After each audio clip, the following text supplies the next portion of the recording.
హైడ్రా అంటే పేదలకు భరోసా కల్పించేలా ఉండాలి కానీ అన్ని కూల్చుకుంటూ పోవడం కరెక్ట్ కాదు. రేపు చార్మినార్ తహసీల్దార్ వచ్చి హైకోర్టును కూల్చమంటే కూలుస్తారా? ఉం. పొలిటికల్ బాస్ల కోసం పనిచేయకండి, నిజాయితీగా పనిచేయండి అని కొంచెం ఒక సీరియస్ అయినట్టు తెలుస్తుంది. సరే, కోర్టు ఏం చెప్పినప్పటికి కూడా ఈ మూసీ పరివాహక ప్రాంతానికి సంబంధించి మూసీ డెవలప్మెంట్ కార్పొరేషన్ ఏర్పాటు చేసింది బీఆర్ఎస్ పార్టీ. ఇలా కాంగ్రెస్ పార్టీ పాత్ర ఏంది?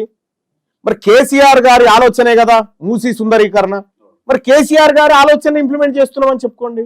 ఇలా ఏ ఊరికి పోయినా ఇందిరమ్మ కట్టించిన ఇండ్లు ఉన్నాయి, చూపిస్తాం, కానీ మీ అయ్య కట్టించిన ఇండ్లు లేవు. కూలగొట్టుట్లో మీరు మొదటి స్థానంలో ఉన్నారు, దోపిడీ చేయడంలో మీరు మొదటి స్థానంలో ఉన్నారు. కాబట్టి హైడ్రా విషయంలో హైకోర్టు హైకోర్టు దగ్గరికి మనం పిటిషన్ పట్టుకొని పోతే హైకోర్టు ఎవరైతే ఆవేదనతో వచ్చారో వాళ్ళ పక్షాన్ని ఎక్కువ మాట్లాడుతుంది. అది సహజం, న్యాయ సూత్రాలు వాళ్ళు పాటిస్తారు, అది వదిలేద్దాం.